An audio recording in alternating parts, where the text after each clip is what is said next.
10 में दाखिल होंगे, फिर 10 की तैयारियां होंगी।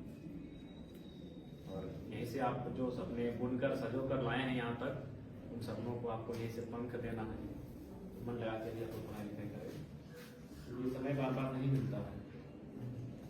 ये बड़ी अच्छी बात कही आप। आने वाला जीवन आपका थोड़ा आसान रहेगा, और जहां आप समय देते हैं वहां से परिणाम मिलना चाहिए। 5 घंटा 6 घंटा आप यहाँ समय देने नहीं, तपस्या करना।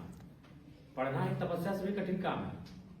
जिस तरह कोई तपस्या साधु तपस्या करता है कंटिन्यू एक एकांत में जाके, तो आप भी वही कर रहे हैं। रोज एक ही शिक्षक को देखते हैं, एक ही ब्लैक बोर्ड को देखते हैं, एक ही पंखा को देखते हैं, तो आप भी बहुत एकाग्र हैं। एक ही जगह एक ही बेंच में रोज बैठते हैं, तो आप भी कम एकाग्रता का परिचय नहीं दे रहे हैं। बस इसी एकाग्रता के साथ आगे बढ़िए, मन को भ्रमित ना होने दीजिए। किसी भी काम में आप समय देते हैं तो वहां जहां आप इन्वेस्ट करते हैं वहां पर कोई रिजल्ट होना चाहिए। वहां आपको अगर मान के चलिए सब कोई, जब किसी को मन लगता है कि हमको तैरना अच्छा लगता है तो 6 घंटा तैरिए, लेकिन कंडीशन है कि कम से कम एक नंबर 1 तैराक बन के आइए। दुनिया में सोचता है अगर गोल्ड मेडल किसी ने जीता है तो तैराकी में जीता है। हम जानते हैं आपको माइकल फेल्प्स, सुने नहीं है? तो जीवन हर एक काम में है, और जिस काम में आप समय देते हैं उस काम में आपको अपना करियर को विशेष बनाना ही चाहिए। ठीक है प्यारे बच्चों, हमारी शुभकामनाएं आपको। कल नहीं आते सोचे आप लोग से मिलते जाएं, ठीक है? बाकी कोई हमारी आवश्यकता हो जरूर आप याद करें।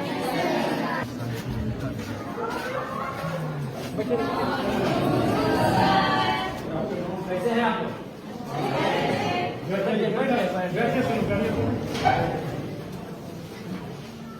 दसवीं आप लोग? 10वीं वाले चले गए ना? आज ही एडमिट कार्ड हम लोग बांटे। अच्छा, ये लोग भी तो हमें लगता है कि सब अच्छा बन रहा है। हाँ, ये भी अब 1 आध महीना में 10वीं में चली जाएंगे ना? हाँ, ये लोग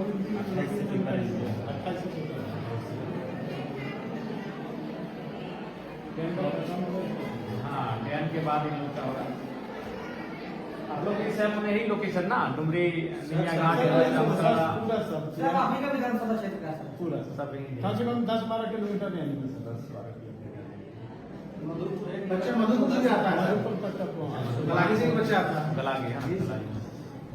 इधर धवाड़ा रोशना नगरी सब तो लक्ष्मण सब तो बिल्कुल। और प्यारे बच्चों, पढ़ाई लिखाई में कैसा मन लग रहा है? ईमानदारी से बोलिए, कोई दिक्कत नहीं, लगता नहीं है, लेकिन ऐसा नहीं है।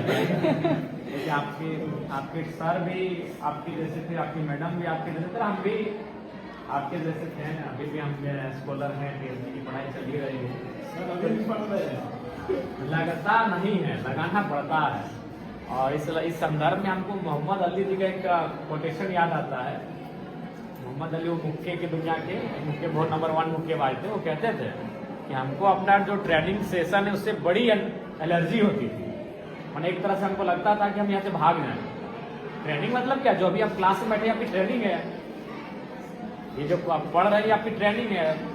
लेकिन वो कहते थे कि हमको मालूम है कि आज अगर इस परिस्थिति का हम सामना कर लेंगे तब आने वाला दिन मेरा जो लाइफ होगा वो चैंपियन की तरह होगा। तो आज अगर आप सामना कर लेंगे तो इन फ्यूचर आपका जो लाइफ होगा एक चैंपियन की तरह होगा। इसलिए नो डाउट मन लगता नहीं है, लगाना पड़ता है।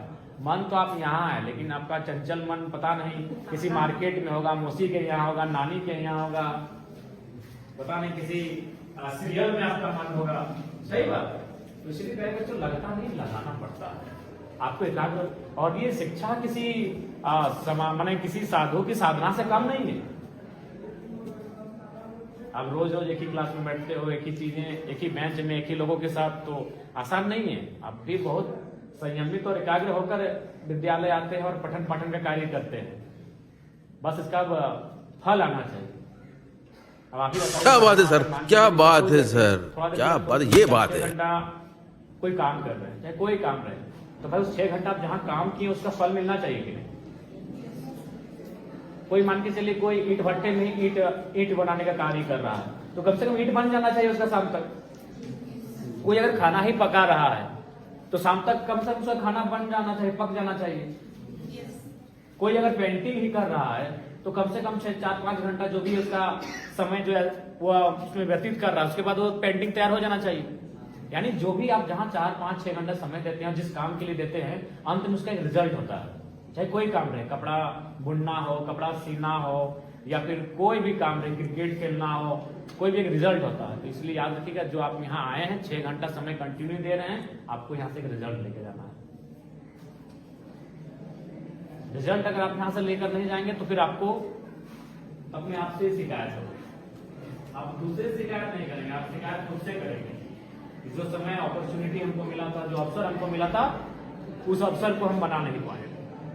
और साथ ही साथ क्या होगा, एक चीज होगा कि आप रिजल्ट ना होता है, आप जो सोच के आए हैं अगर वो हासिल नहीं हो पाता है तो ज्यादा नहीं, एक पीढ़ी पीछे चले जाएंगे, एक जनरेशन आप यहां से पीछे चले जाएंगे। इसलिए चले जाएंगे, सपोज मान के चलिए आपकी माँ, चलिए हम अपनी माँ का उदाहरण लेते हैं। मान के चलिए हमारी माँ जब अपने समय में होगी, हमारे जैसे स्कूल कॉलेज की उम्र की, तो शायद सोचती होगी कि हम टीचर बन जाएं, हम डॉक्टर बन जाएं।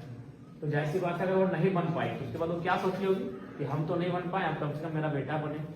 तो उसके लिए हमारी माँ को कितना दिन इंतजार करना पड़ा, 25 सालों का। तो अगर आज आप कुछ नहीं करते हैं तो ऐसा नहीं है कि आपके सपने मर जाएंगे, आपके सपने जिंदा रहेंगे, लेकिन कम से कम एक पीढ़ी का अंतर हो जाएगा। आपको 25 साल वेट करना होगा और आप उन 25 सालों में बाकी लोगों से पीछे रहेंगे, 25 साल आप पीछे रहेंगे। एक जनरेशन का आपकी और बाकी जो आपके साथी हैं उनमें गैप हो जाएगा। जैसे मान के चले आप, कोई सुनीता है कोई अनीता है, दोनों साथ नहीं है, और पता चला सुनीता या तो मेडिकल की क्वालिफाई कर गई, वो मेडिकल लाइन में हो गई, पता चला कि अभी तक कुछ नहीं कर रही। तो अनीता के मन में तो ललक है कि भाई हम कुछ नहीं करते, कम से कम मेरी बेटी अब मेडिकल को या फिर जो भी है उसको कम्पीट करे और वहाँ आगे बढ़े। लेकिन तब तक क्या होगा, कम से कम आपके जो फ्रेंड थे जिनके साथ आप निकले 25 साल का अंतर हो जाएगा। इसलिए इस बात को जहन में हमेशा याद रखिएगा, अगर आप कुछ नहीं करते हैं, अगर आप कुछ नहीं बनते हैं तो आप एक जनरेशन पीछे चले जाएंगे। और हम नहीं चाहते कि आप लोग पीछे जाएं, एक कदम भी पीछे ना जाएं, इस बात को ठानिए। 25 साल तो बहुत दूर की बात है, एक कदम भी आपको पीछे नहीं जाना। इसलिए मेहनत करिए और एक फील्ड में एक्सपर्ट बनिए और यहाँ से एक्सपर्ट बन के बाहर निकलिए। ठीक है, हमारे